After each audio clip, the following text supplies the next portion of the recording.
साथियों, ये तस्वीर सुरेंद्र पहलवान जी की उस समय की है जिस दिन 29 अप्रैल को उनके ऊपर सभी ने प्रेशर डाल के और जो 9 अप्रैल से उन्होंने अलग से अपना दिल्ली वेटरन के बैनर तले जो धरना शुरू किया था, जिसको 29 अप्रैल को समाप्त करवाया गया था बुद्धिजीवियों द्वारा, और उन्होंने सहर्ष अपना त्याग करते हुए वहाँ से अपना सब कुछ समेट लिया था। ये उनकी महानता थी, लेकिन आज इन चंदा चोरों को दिखाई नहीं दे रही है। बड़े दुख की बात है। साथियों, जय हिंद, नमस्कार, राम राम। मैं आपका वेटरन ओम प्रकाश जारडा जैसलमेर से।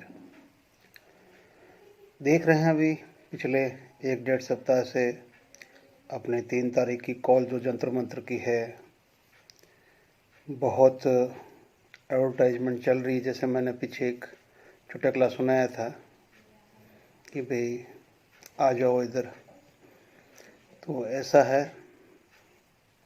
बड़ी बड़ी बातें, बड़े बड़े सीन, बड़े बड़े पोस्टर और भी बहुत कुछ। मेरा तो कोई प्रश्न है ही नहीं कि भाई आंदोलन है और जंतर मंतर की कॉल है, आप जाइए, क्योंकि पिछले पूरे 13 महीने से एक चीज़ तो देख रहा हूँ कि कोई भी बंदा अगर वहाँ जो पूरे देश से कहीं से भी गया है, तो जैसे वो संगठन से न जुड़ के वो सीधा जंतर मंतर के नाम से गया कि जंतर मंतर पे हमारे सैनिकों का आंदोलन है। किसका है? सैनिकों का आंदोलन है। अब जब ये सारे ये मतलब जो दिखा रहे हैं कि आज से 2017 में किसी ने जहर पी लिया, क्यों पी लिया भाई? क्यों पी लिया? क्या मिल गया? तेरे को अपने बीवी बच्चे अच्छे नहीं लग रहे थे?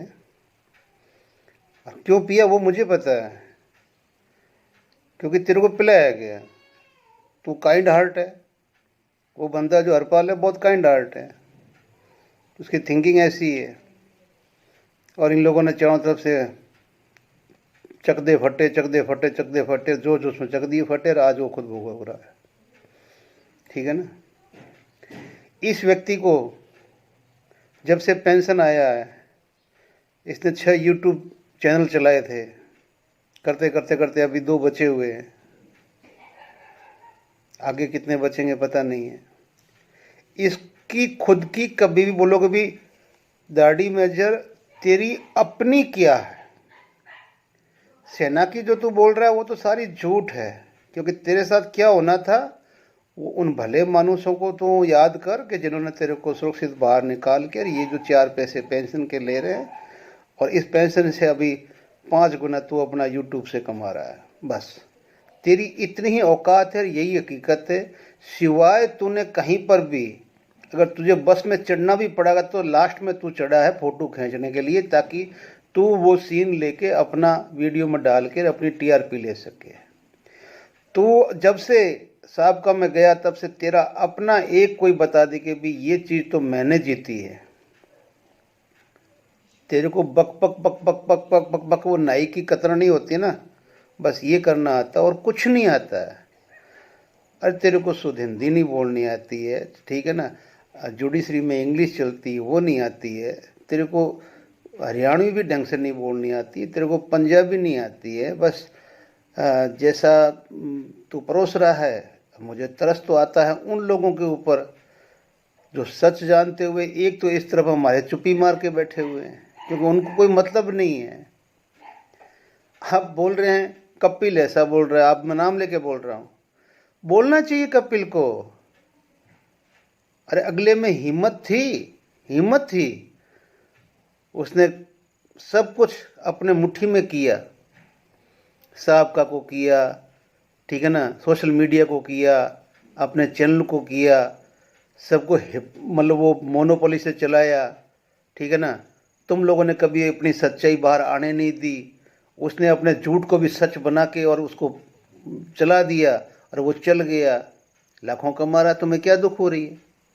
क्यों तकलीफ हो रही है, मेरे को भी क्यों हो रही है, क्योंकि मैं तो सच जानता हूँ, तो मैं चुप नहीं रह सकता। तो मैं तो अपनी ड्यूटी कर रहा हूँ, लेकिन तुम भी लाखों लोग हो जो सच जानते हुए चुपचाप पड़े हुए हो। पड़े रहो, मिल जाएगा तुम्हें और अभी, ठीक है ना। मैं उस बंदे के पीछे पड़ा हुआ हूँ क्योंकि वो झूठ परोस रहा, बस उस झूठ के पीछे हूँ। बाकी मुझे वो पर्सनली उस बंदे से कोई व्यक्तिगत खुंदक नहीं है, किसी से भी नहीं है। जो ये झूठ बोलते हैं वो है। अब ये फोटो अपनी दिखाता है, गोरेलाल की दिखाता है या अरबाल की दिखाता है। मैं दिखाता हूँ अभी आपको, देखो पीछे, क्या ये लोग गिरफ्तार नहीं हुए थे?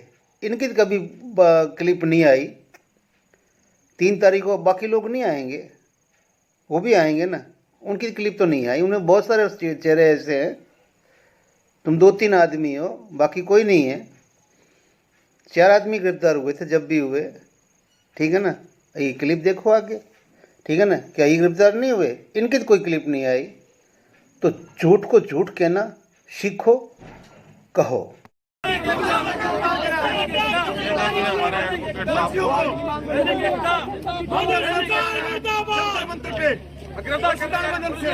वो ठीक जगह नहीं जा पाया, उसमें जो भी विसंगतियां हैं वो जल्दी से दूर किए जाएं और हमारे 28 लाख पूर्व सैनिकों को उनका हक मिले, उनको न्याय मिले। ऐसा मेरा हमारी वर्तमान केंद्रीय सरकार से प्रार्थना है।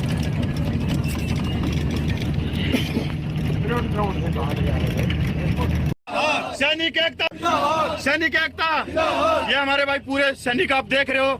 कल मैं एक ये जोधपुर से है, ये राजस्थान से। कल इसको एक आदमी ने इसके पेट में घुसा मारा। कहाँ मारा था? पीछे मारा। ये सबको चाय पिलाता। यार इसका क्या कसूर है? इतने मर्द हैं। एक इस बुजुर्ग आदमी को जो जोधपुर से 3 महीने हो गया और इसको घुसा मारा।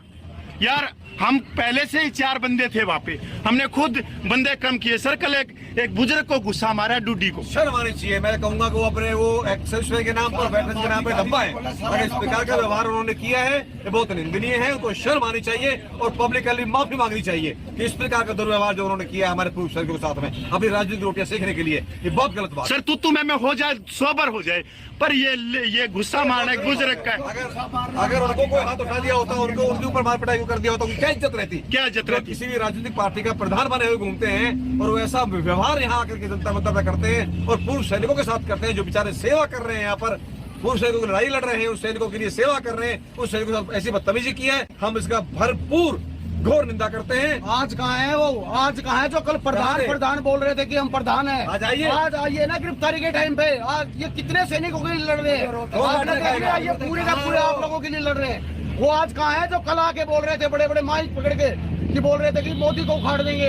राजनीतिक भाषा का गलत उपयोग करते हो, अपने राजनीतिक पार्टियों को गाली देते, देश के प्रधानमंत्री को बोलते गलत, जबकि हमारा 98 दिन से चल रहा है। हमने कभी जो है किसी राजनीतिक पार्टी को या राजनेता को कोई गलत शब्द नहीं किए। आज कहाँ गए वो प्रधान जो 17 जिलों में बोलते हैं? आज क्यों नहीं आ रहे हो? अशोक भाई कल ये पूरे जो दादरी के हमारे जो बहुत ही सम्मानित और दादरी जिला नर्सरी है सैनिकों की, और मेरे को गौरव है कि हर गांव में शहीदों की मूर्ति है दादरी क्षेत्र में। और वहां से हमारे इसकी बात कर रहे हैं दादरी क्षेत्र में सर जिला कौन आया था? सैनिक एकता, सैनिक एकता, ये हमारे भाई पूरे सैनिक आप देख रहे हो। कल मैं एक ये जोधपुर से है, ये राजस्थान से। कल इसको एक आदमी ने इसके पेट में घुसा मारा। कहाँ मारा था? पीछे मारा। ये सबको चाय पिलाता। यार इसका क्या कसूर है? इतने मर्द हैं। एक इस बुजुर्ग आदमी को जो जोधपुर से 3 महीने हो गया और इसको घुसा मारा।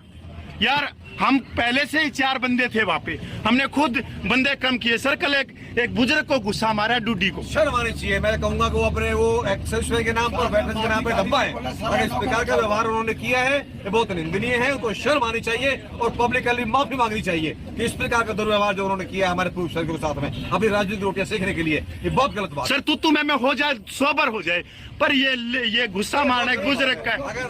अगर उनको कोई हाथ उठा दिया होता, उनको उनके ऊपर मार पिटाई कर दिया होता, उनकी क्या इज्जत रहती? क्या इज्जत रहती? किसी भी राजनीतिक पार्टी का प्रधान बने हुए घूमते हैं और वो ऐसा व्यवहार यहाँ आकर के जनता मतलब करते हैं और पूर्व सैनिकों के साथ करते हैं जो बेचारे सेवा कर रहे हैं। यहाँ पर पूर्व सैनिकों की लड़ाई लड़ रहे हैं, उस सैनिकों के लिए सेवा कर रहे हैं, उस सैनिकों के साथ ऐसी बदतमीजी की है, हम इसका भरपूर घोर निंदा करते हैं। आज कहाँ है वो? आज कहाँ है जो कल प्रधान बोल रहे थे कि हम प्रधान हैं? आज आइए। आज आइए ना गिरफ्तारी के टाइम पे। आज ये कितने सैनिकों के लिए लड़ रहे हैं? आपने देख लिया, ये पूरे का पूरे आप लोगों के लिए लड़ रहे हैं। वो आज कहाँ है जो कल आके बोल रहे थे बड़े बड़े माइक पकड़ के कि बोल रहे थे कि मोदी को उखाड़ देंगे, राजनीतिक भाषा का गलत उपयोग करते हो, अपने राजनीतिक पार्टियों को गाली देते, देश के प्रधानमंत्री को बोलते गलत, जबकि हमारा 98 दिन से चल रहा है। हमने कभी जो है किसी राजनीतिक पार्टी को या राजनेता को कोई गलत शब्द नहीं किए। आज कहाँ गए वो प्रधान जो 17 जिलों में बोलते हैं? आज क्यों नहीं आ रहे हो? अशोक भाई, कल ये पूरे जो दादरी के हमारे जो बहुत ही सम्मानित और दादरी जिला नर्सरी है सैनिकों की, और मेरे को गौरव है कि हर गांव में शहीदों की मूर्ति है दादरी क्षेत्र में, और वहां से हमारे इसकी बात कर रहे हैं। दादरी क्षेत्र में सर जिला कौन आया था? राजनीतिक स्वार्थ जो साधना चाहते हैं उनको आंदोलन में बिल्कुल मत आने देना, चाहे हम जेल में चले जाए भाई। उनको जो फेडरेशन ऑफ वेटरन एसोसिएशन ने जिन आदमियों को इस धरने से बाहर किया है, तो वो अगर इस धरने में आ गए तो आपके धरने को खा जाएंगे। तो इसलिए आप लोग खुद नेतृत्व करो इस आंदोलन का। ये आंदोलन पूरे देश के सैनिकों का है, किसी एक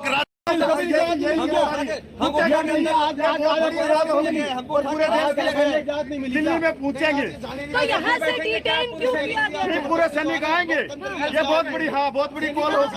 आप लोगों क्यों 144 धारा और पहलवानों का हवाला देके पुलिस को हमारे साथ ये तो आप प्रशासन से पूछो कि हमारे क्यों उठा। ये बहुत ही गलत है। कपिल क्या लग रहा है? नहीं धरना नहीं खत्म होगा सर। ये पूरे 28 लाख पूरे सैनिकों का धरना है। ये सांकेतिक चल रहा था 20 आदमियों से हर एक। करेंगे क्या? अब मैं आपको वो सच्चाई बता रहा हूँ भाइयों, जिसको चाहिए खोद के उसका वेरिफिकेशन कर लेना, क्योंकि ये जो तरन तारण की साहब का कैप्चर पार्टी, किसको मैं कैप्चर पार्टी बोलूँगा, क्योंकि मैंने पहले बात की अपने सुरेंद्र पहलवान जी से, जो दिल्ली वेटरन के अध्यक्ष है, और उन्होंने बोला भाई मुझे तो मालिक ने बहुत कुछ दिया भी है, ना मुझे ख्याति की ज़रूरत है, ना मुझे कोई और की ज़रूरत है, जो मेरे पास है मैं बहुत संतुष्ट हूँ। और जैसे मुझे मेरे अपने सीनियर लोग बोलते हैं मैं पहले उनकी बात सुनता हूँ, बाकी ये जो 2-4 चौवन ने मेरा क्या बिगाड़ लेंगे, क्या ये इनकी वो ताकत है, वो उनको यही बोल रहा था। लेकिन उसने एक असलियत बताई कि भाई किसी भी, उन्होंने मेरे को 7-8 आदमी का नाम बताया, मैं सबसे बात किया, तो भाई नवंबर में जो 23 में जो मीटिंग हुई थी उसका पूरा खर्चा सुरेंद्र पहलवान ने उठाया। क्या में से किसी ने उसको धन्यवाद दिया? ये एक बकवास करा यूट्यूब के ऊपर, हम इसके पीछे हो लिए, ये जो बोल रहा है वो सच है। उसके बाद में जब 20 तारीख का प्रोग्राम बना, ये तो मेहमान बन के गए थे वहाँ पे, अपने झोले टांग के ऐसे, वहाँ पे करीब 2 लाख रुपए के करीब उस बंदे ने खर्चा करके माइक, टेंट, दरिया, जो कुछ भी था सारा का सारा प्रबंध किया। और करने के बाद में लास्ट में इसको बोला भी गया भाई 1 लाख समथिंग कुछ करके, भाई इतना तो पहलवान जी हम आपको देंगे, आप स्वीकार कर लेना। अगला क्यों मना करे भाई, हाँ दे देना, कोई बात नहीं, वो अगले में कहीं लग जाएगा। लेकिन जो दरी माइक जो मंच है जिसने बिछाया है उसी को लात मार के वहां से निकाल दिया है। अरे ये बोलते हैं ना कि हमने जिनको निकाल दिया एफईए में, आगे वीडियो के अंदर, तो फिर एफईए में निकाल दिया, वो वापस मतलब उनको साथ नहीं लेना भाइयों, ठीक है ना। अब आप समझ गए ना वो कौन थे, वो यही लोग थे, ताकि इन्होंने एफईए को निकाल दिया। राजनीति तो ये खुद है ना, इसलिए उन्होंने निकाल दिया।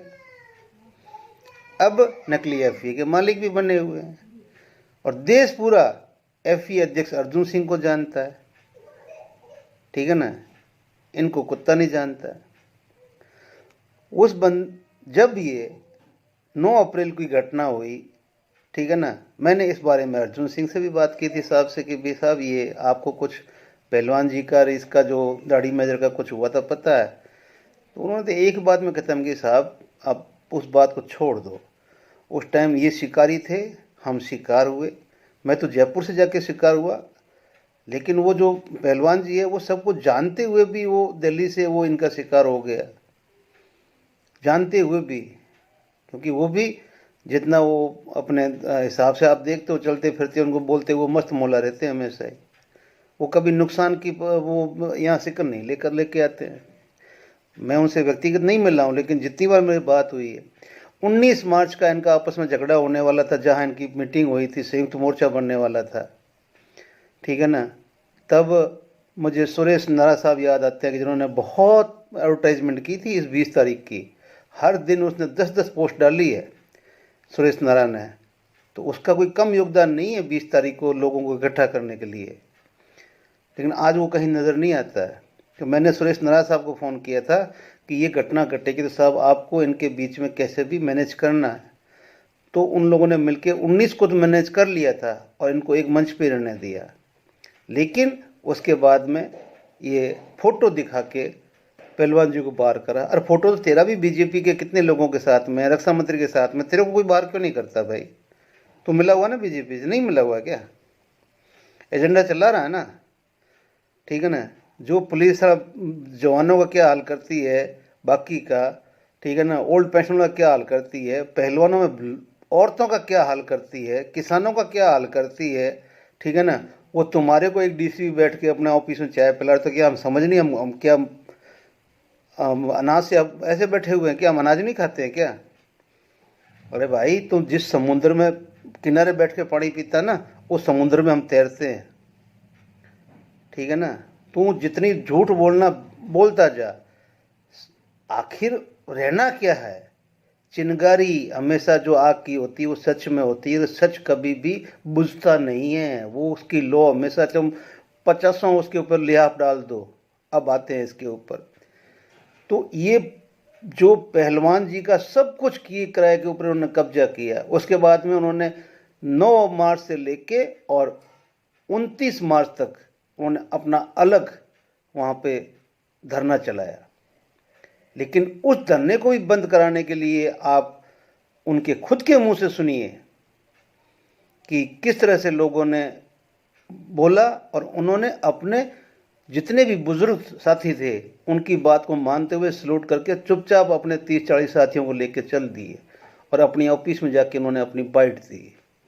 तो साहब सच्चाई ये है, ये कुछ नहीं है, इनको जहाँ मिले कब्जा, चंदा मिले कब्जा, जगह मिले कब्जा, स्टेज मिले कब्जा, माइक मिले कब्जा, कब्जा करो अपना नाम थोपो, न्यूज मिले कब्जा करो अपना नाम थोपो, जो भी है ये काम है।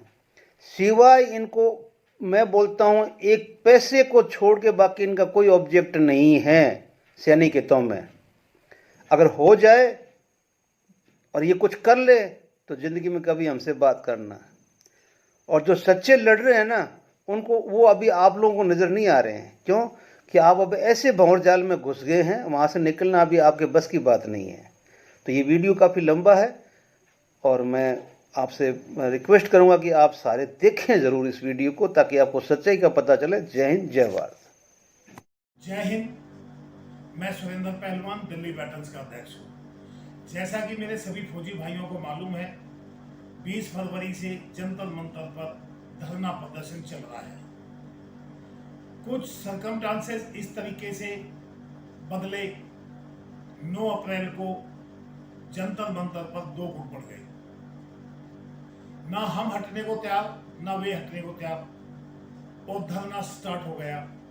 वहीं पर सभी फौजी भाइयों को दुख हुआ। दुख मुझे उनसे भी ज्यादा हुआ,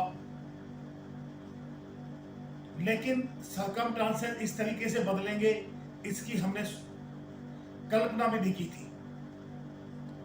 2 किटों में धरना चलता रहा और फौजी भाइयों का मुझ पर प्रेशर बढ़ता गया। आप बड़े हो, आपने 20 फरवरी को धरना प्रदर्शन स्टार्ट किया था, आपने खर्चा किया, आप उस प्रदर्शन को, उस खर्चे को बर्बाद मत करो। आपका बड़प्पन है, आप बड़े हो और आप इस धरने से खड़े हो जाओ। जवान जैसियों की एकता के लिए, उनके आंदोलन को मजबूत करने के लिए आपको खड़ा होना पड़ेगा। ऐसा कई दिन से लगातार मेरे ऊपर मेरे फौजी भाइयों का प्रेशर बनता रहा।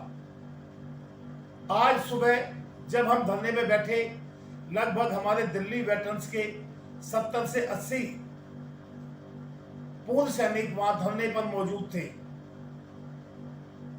उसी समय हमारे पास हमारे भाई नरेश ढाका जी का फोन आया, उत्तर प्रदेश से टेलीफोन आया, बिहार से भी टेलीफोन आया, और फिर इन टेलीफोनों को अटेंड करते करते ही हमारे बीच में धर्म सिंह सोरान जी भी पहुंच गए और एडवोकेट सार्जेंट राम रतन दुहान जी भी हमारे पास पहुंच गए, और एक मेंबर सबका सैनिक कमेटी के भी शिवाज जी, सार्जेंट शिवाज जी भी हमारे बीच में पहुंच गए। उन्होंने काफी प्रेशर बनाया, अनुरोध किया, भाई पहलवान जी आप बड़े हो, हम इसको देखेंगे, फिलहाल आप फौजियों की एकता के लिए, इस धरने की मजबूती के लिए आपको खड़ा होना पड़ेगा। मैं एक सामाजिक कार्यकर्ता होने के नाते, समाज को समझते हुए, अपने भाइयों की मुश्किलों को समझते हुए, मैंने उनके कहने पर उसी समय धरने की समाप्ति का ऐलान कर दिया। मेरे भाई बड़े खुश हुए मेरे इस कदम से, और काफी देर तक हम बैठकर चर्चा करते रहे इन सब के ऊपर। आगे का रुख हम सब मिलकर बनाएंगे। जो तीसरा भी एक गुट है, मेरी हर संभव ये कोशिश है, मैं उस तीसरे गुट को भी अपने साथ में लाएंगे, और जो इसका विरोध करेगा एक मंच का, वो मंच छोड़ कर जाएगा। एक मंच पर रहेंगे, एक आवाज उठेगी, एक हमारी मंजिल है। तो हम सभी मिलके एक मंच पर आकर सरकार के ऊपर दबाव बनाएंगे, तभी हमें मंजिल मिलेगी, तभी हम कामयाब होंगे। जय हिंद, वंदे मातरम।